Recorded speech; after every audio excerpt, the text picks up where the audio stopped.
coba jelasin dis, Matius 17 ayat 2. Itu kan Yesus mujizatnya bisa menyerupai merubah wajah, gimana tuh dis? Matius berapa? Saya bukakan di sini. 17 ayat 2. Baik, Matius 17 ayat 2. Itu siapa yang diserupakan tuh siapa? Bentar. Matius 17 ayat 2. Saya balik dulu kamera saya ya.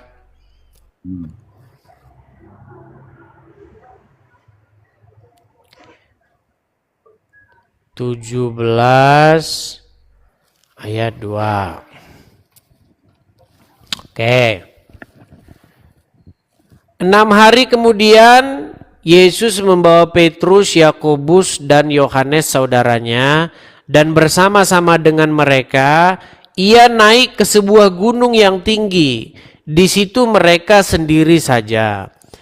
Lalu Yesus berubah rupa di depan mata mereka, wajahnya bercahaya seperti matahari dan pakaiannya menjadi putih seperti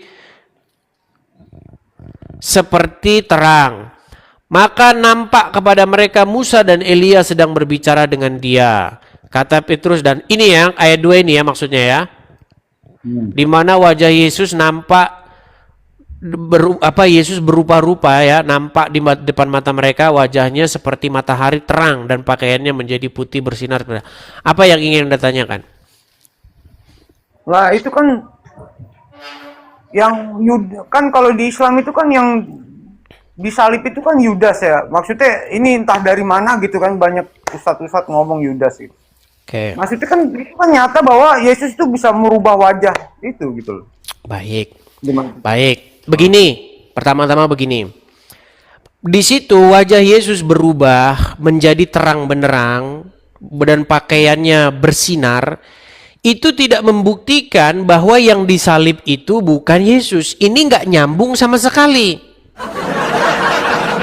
Kalau Anda membaca Alkitab, Anda itu harus baca semuanya. Dijelas-jelas di situ, bahkan Yesus sendiri berkata, anak manusia harus menanggung penderitaan. Dia harus disesah, diserahkan kepada bangsa-bangsa yang tidak mengenal Tuhan, disalibkan, tetapi akan bangkit pada hari yang ketiga.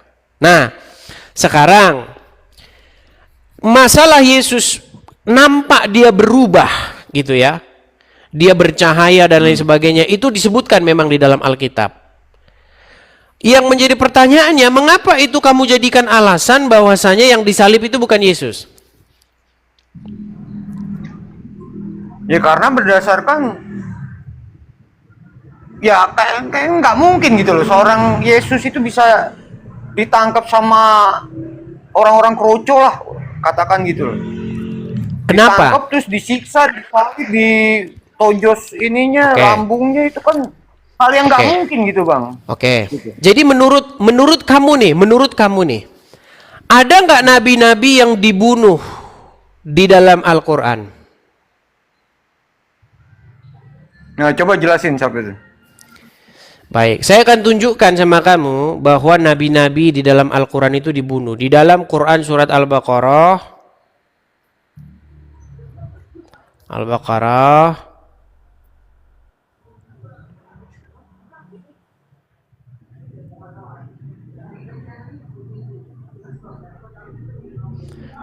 karena ada di dalam pikiran orang Islam kalau nabi itu tidak bisa dibunuh. Masa nabi dibunuh?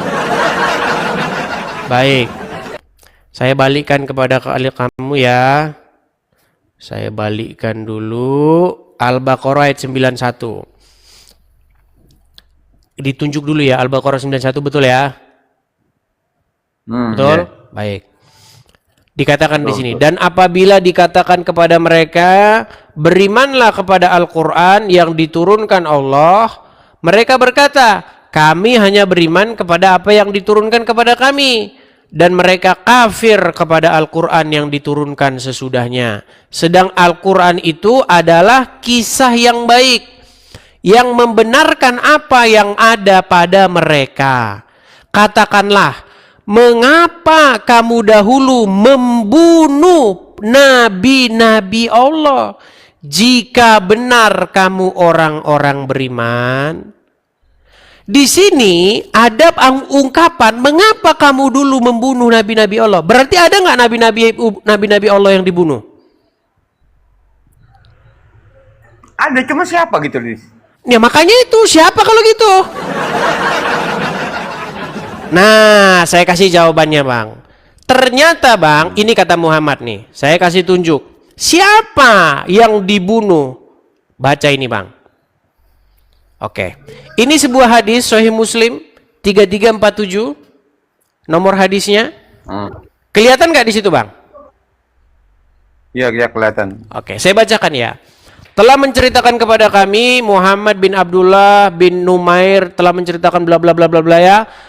Nih ya, dia berkata, aku seakan-akan masih melihat Rasulullah SAW. Beliau menceritakan seorang nabi, ya, dari antara para nabi yang dilukai oleh kaumnya.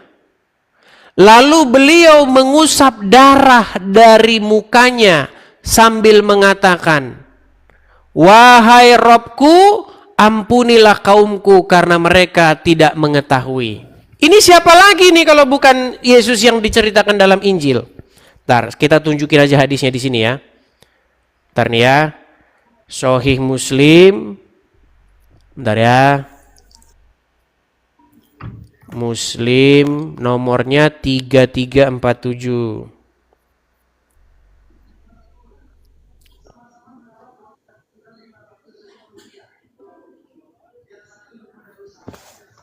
Nih.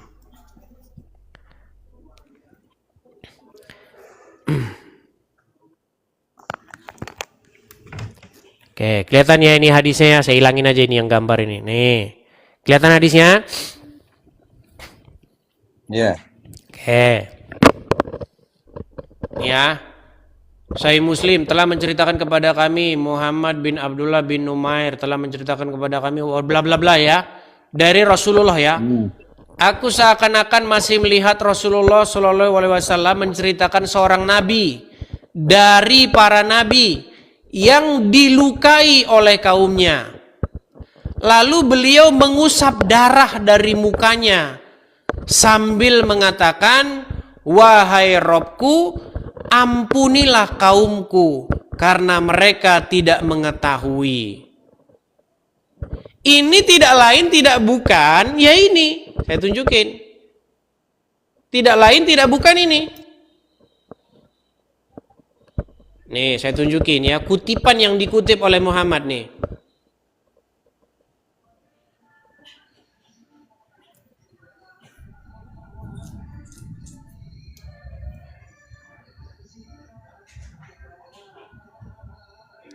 Sabar ya.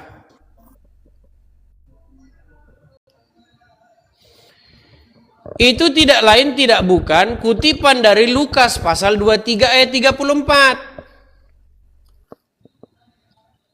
Apa dikatakan? Nih, jawab Yesus kepada mereka, ya Bapa, ampunilah mereka sebab mereka tidak tahu apa yang mereka perbuat. Dan mereka membuang undi untuk membagi pakaian mereka. Ini kan ketika Yesus disalibkan dan wajahnya berlumuran darah.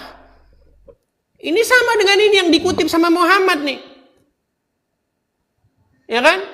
Rasulullah menceritakan seorang nabi yang dilukai oleh kaumnya, lalu beliau mengusap darah dari mukanya sambil berkata, wahai Robku, ampunilah kaumku karena mereka tidak mengetahui. Sama dengan ini. Ya Bapa, ampunilah mereka sebab mereka tidak tahu apa yang mereka perbuat. Itu jelas tuh. Jadi sebenarnya apa yang mau kalian sampaikan itu bertentangan dengan apa yang diajarkan Muhammad.